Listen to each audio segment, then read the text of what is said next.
Tarih 4 Ekim 1930 İngiltere. Cardington hava üssü. Alacakaranlığın çöktüğü o gri ve rüzgarlı akşamda hangarın devasa kapıları açıldığında ortaya çıkan şey insanlık tarihinin o güne kadar gördüğü en büyük uçan nesneydi. Titanic denizde neyse R-101 de gökyüzünde oydu. 237 metre uzunluğunda çelik ve kumaştan yapılmış devasa bir puro. O kadar büyüktü ki eğer bugün İstanbul Boğazı'nın üzerinden geçse gölgesi Ortaköy'den Beylerbeyi'ne kadar uzanırdı. İçinde dönemin en lüks otellerini aratmayan yemek salonları, gümüş takımlarla servis yapılan masalar, kuş tüyü yastıklı yatak odaları ve hatta inanması güç ama sigara içilebilen özel bir salon vardı. Milyonlarca metreküp son derece yanıcı hidrojen gazının hemen altında yolcuların keyifle purolarını tüttürebileceği asbest kaplı bir oda. Çünkü İngiliz İmparatorluğu için konfor, fizik kurallarından ve güvenlikten daha önce geliyordu. Bu devasa gemi o gece Hindistan'a gitmek üzere havalandı. Amaç İngiltere'den Hindistan'a durmaksızın uçabilen bir imparatorluk hattı kurmaktı. Ancak bu yolculuk teknolojik bir zaferden ziyade siyasi bir hırsın mühendislik etiğini nasıl boğduğunun kanlı bir ispatı olacaktı. Çünkü R-101 havalandığı andan itibaren uçan bir gemi değil, gökyüzüne salınmış saatli bir bombaydı. Bugün Hindenburg faciasını hepimiz biliriz. Bilmeyenler veya sadece o korkunç siyah beyaz fotoğraf karesiyle hatırlayanlar için kısaca hafızaları bir tazeleyelim. Hindenburg, Nazi Almanyası'nın gökyüzündeki gövde gösterisiydi. Kuyruğunda dev gamalı haç taşıyan o güne kadar yapılmış en büyük hava aracı. 6 Mayıs 1937'de New Jersey'de iniş yaparken muhtemelen statik elektrikten kaynaklanan tek bir kıvılcımla içindeki 200 bin metreküp hidrojen alev aldı. O devasa metal yığını sadece 34 saniye içinde, bakın dakika demiyorum saniye içinde erimiş bir iskelete dönüştü. Radyo spikeri Herbert Morrison'ın mikrofon başında ağlayarak anlattığı o an Zeppelin çağının da fiilen bittiği andı. Oysa R-101 olayı Hindenburg'dan 7 yıl önce yaşandı ve havacılık tarihini, Zeppelinlerin kaderini ve mühendislik dünyasının ahlakını çok daha derinden değiştirdi. Birazdan anlatacaklarım sadece bir kaza hikayesi değil. Siyaset, bilimi kendi çıkarları doğrultusunda hareket etmeye zorladığında bedelin nasıl insan canıyla ödendiğinin hikayesi. Hikayeyi tam anlamak için o enkazın dumanı tüten kalıntılarına bakmadan önce bu metal yığınının neden inşa edildiğine, yani 1924 yılına İngiltere parlamentosunun koridorlarına gitmemiz gerekiyor.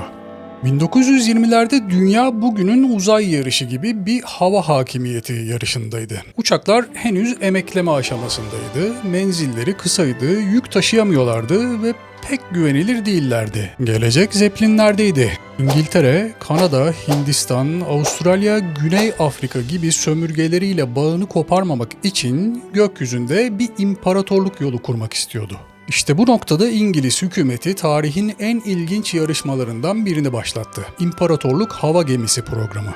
Fikir şuydu: 2 ayrı Zeppelin yapılacaktı. Biri özel sektör tarafından Vickers şirketi bünyesinde tasarlanacaktı. Adı R-100 olacaktı. Diğeri ise devlet tarafından Havacılık Bakanlığı'nın doğrudan kontrolü altında devlet fabrikasında üretilecekti. Onun adı da R-101 olacaktı. Bu aslında kapitalizmle devletçilik arasında bir yarıştı. R-100 ekibi, yani özel sektör, başlarında efsanevi mühendis Barnes Wallace ile tamamen pragmatik, verimlilik odaklı ve hesap kitapla çalışan bir ekipti. Barnes Wallace'ı daha sonra 2. Dünya Savaşı'ndaki baraj yıkan bombaların mucidi olarak tanıyacağız. R-101 ekibi ise devletin sınırsız bütçesine sahip olmakla beraber ağır bir bürokrasi ve siyasi baskı altında çalışan bir yapıydı. Sorunlar daha kağıt üzerindeyken başladı. R-101 bir mühendislik harikası olmaktan çok bir propaganda aracı olarak tasarlanmıştı. Devletin prestiji söz konusuydu. Bu yüzden her şeyin en iyisi, en yenisi ve en gösterişlisi kullanılmalıydı. Mühendislikte en yeni demek genellikle en denenmemiş demektir. Ve havacılıkta denenmemiş her yenilik potansiyel bir ölüm fermanıdır. R-101'in en büyük hatası motor seçimiydi. Zeppelinlerde o güne kadar genellikle benzinli motorlar kullanılıyordu. Benzin hafiftir ama yanıcıdır. R-101'in tasarımcıları biz daha güvenli olacağız, benzin kullanmayacağız dediler ve dizel motorlarda karar kıldılar. Teoride harika bir fikir, dizel yakıtı kolay kolay alev almaz. Ama pratikte 1920'lerin teknolojisiyle üretilen dizel motorlar havacılık için korkunç derecede ağırdı. R101 için aslında demiryolu lokomotifleri için tasarlanmış Beardmore Tornado motorları seçildi. Bu motorların her biri tonlarca ağırlıktaydı. Daha kötüsü motorlar o kadar sorunluydu ki planlanan beygir gücünü üretemiyorlardı. Yani ellerinde olması gerekenden çok daha ağır ama olması gerekenden çok daha güçsüz motorlar vardı. Bu bir yarış atının sırtına bir fil yükleyip ondan derbiyi kazanmasını beklemek gibi. Ağırlık sorunu R101'in laneti haline geldi. Bir hava gemisi adı üstünde havadan hafif olmalıdır. Arşimet prensibi basittir. Havanın kaldırma kuvveti geminin ağırlığından fazla olmalıdır. Ama R101'in mühendisleri siyasi baskı ve lüks tutkusu yüzünden gemiyi sürekli ağırlaştırıyorlardı. İçeriye yolcuların konforu için devasa cam pencereler, ağır halılar, maun mobilyalar yerleştirildi. Düşünün, gemi yerinden kalkamıyor, mühendisler hafifletmemiz lazım diyor ama yönetim hayır, yemek salonundaki gümüş çatal bıçak takımından vazgeçemeyiz, imparatorluğun prestiji sarsılır diyordu. Bir zeplini havada tutan şey içindeki hidrojen gazıdır ve bu gaz devasa torbaların yani hücrelerin içinde durur. Şimdi sıkı durun, R101'in gaz torbaları sığırlardan, daha doğrusu sığırların kör bağırsağının dış zarından yapılmıştı. Bu malzemeye Gold Beater Skin deniliyordu. Bu son derece ince, hafif ve gaz sızdırmaz bir malzeme. Ama R101'in boyutunda bir gemi için milyonlarca sığırın bağırsağı gerekiyordu. Bu zarlar tek tek yüzülüyor, temizleniyor ve birbirine yapıştırılarak devasa balonlar oluşturuluyordu. Sorun şuydu, bu hassas bağırsak zarları geminin iskeletine sürtünüyordu. Ve devletin acele edin baskısı yüzünden bu zarların kimyasal işlemleri hatalı yapılmıştı. Nemli havada gevşiyor, kuruyunca çatlıyorlardı. Yani gemiyi havada tutacak o hayati organlardaki ölümcül hatalar ağır siyasi baskı yüzünden görmezden gelindi. 1929'da gemi ilk kez hangardan çıkarıldığında gerçek bir tokat gibi yüzlerine çarptı. R101 uçamıyordu. Daha doğrusu havalanabiliyordu ama yeterli kaldırma kuvvetine sahip değildi. Planlanan yükü ve yolcuyu alıp Hindistan'a gitmesi imkansızdı. Normal bir dünyada rasyonel bir mühendislik projesinde ne yapılır? Hata yaptık denir, proje durdurulur, yeniden tasarlanır. Ama burası rasyonel bir dünya değildi, burası politikanın dünyasıydı. Tam burada sahneye bu trajedinin baş kötü karakteri Lord Thompson giriyor. Lord Christopher Thompson, Havacılık Bakanı. Hırslı, karizmatik ama teknikten zerre kadar anlamayan bir siyasetçi. Bir sonraki hedefi Hindistan Kral Naibi Viceroy of India olmaktı.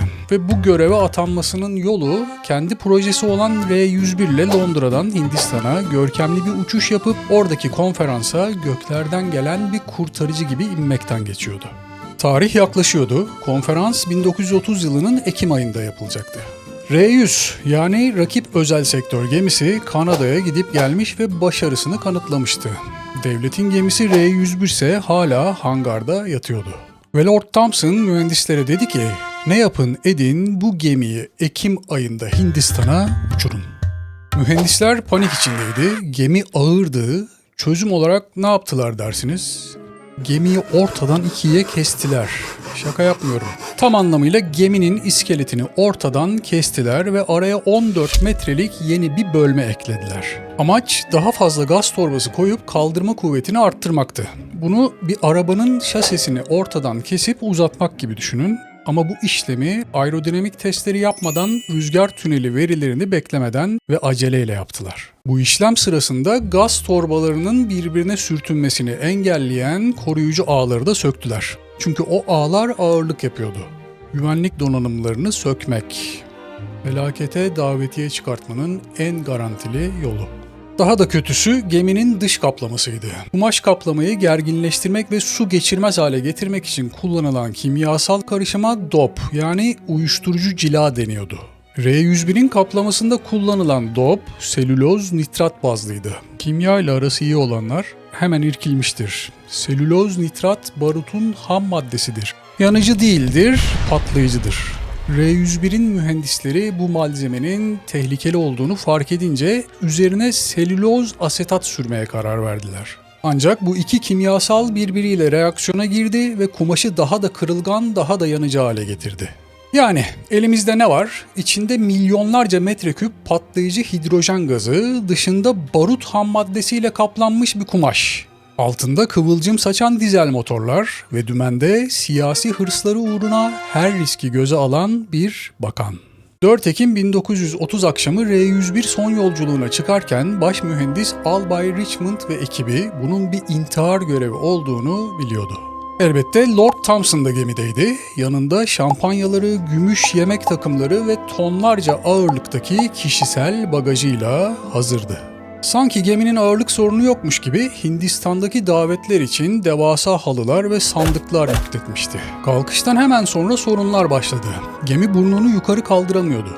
Londra üzerindeyken yağmur başladı. Kumaş kaplama suyu emdikçe gemi daha da ağırlaştı. R-101 planlanan irtifaya asla çıkamadı. Fransa kıyılarına ulaştıklarında gemi sadece 500 fit yani yaklaşık 150 metre yükseklikte sürünüyordu. Beauvais Katedrali'nin kulesini neredeyse sıyırarak geçtiler. Görgü tanıkları geminin havada sarhoş bir balina gibi yalpaladığını, burnunu bir yukarı dikip bir aşağı daldığını söylüyordu.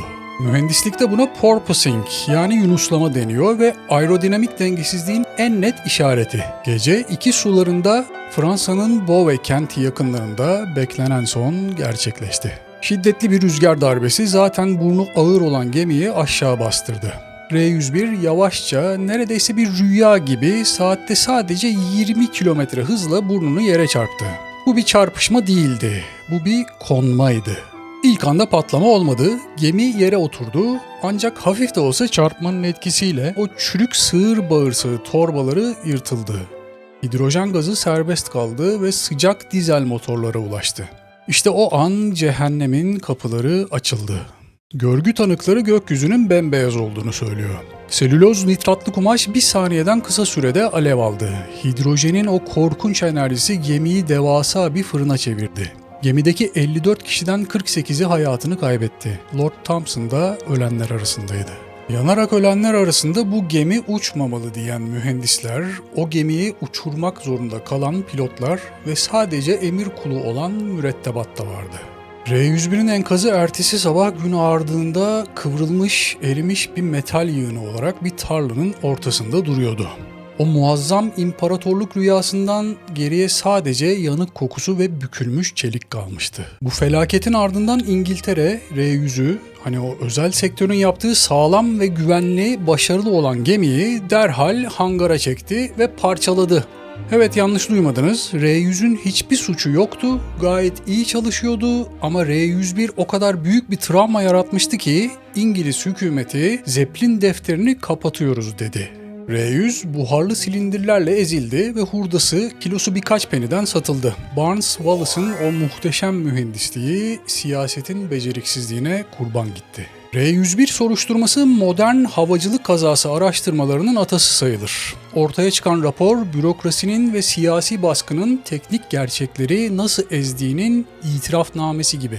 Raporda gemiye uçuşa elverişlilik sertifikası verildiğinde geminin henüz tam bir uçuş denemesi bile yapmamış olduğu gerçeği bir utanç belgesi olarak tarihe geçti. Devlet kendi kurallarını çiğnemiş, kendi denetim mekanizmasını bypass etmiş ve kendi vatandaşlarını ölüme göndermişti. R-101'in enkazı fizik kurallarının siyasi kararnamelerle değiştirilemeyeceğinin en acı kanıtıdır. Yer çekimi bakanları tanımaz. Hidrojen imparatorluk hırslarına saygı duymaz. Termodinamik yasaları, parlamento kurallarını umursamaz. Eğer bir mühendis size bu güvenli değil diyorsa ve bir politikacı olsun uçmamız lazım diyorsa o uçağa, o gemiye, o trene binmeyin. Çünkü o araç artık bir taşıt değil, sizi son yolculuğunuza çıkaracak bir tabuttur. Ve ironik bir son not. R-101'in o devasa ezilmiş çelik iskeletinden geriye kalan parçalar ne oldu biliyor musunuz? Hurdacılar tarafından satın alındı ve eritildi. Bu metal daha sonra Sheffield'daki fabrikalarda işlendi ve Hindenburg faciasında da rol oynayacak Zeppelin endüstrisindeki başka bir şirkete satıldı. Yani tarihin bir garip cilvesi olarak R-101'in ruhu belki de yıllar sonra başka felaketlerin metalik dokusunda yaşamaya devam etti. Ben Ozan Cansever, gökyüzü ve fizik kanunları kibri affetmez ve hiçbir imparatorluk bir gaz molekülünden daha güçlü değildir. Vakit ayırdığın için teşekkür ederim. Bir sonraki videoda görüşmek üzere.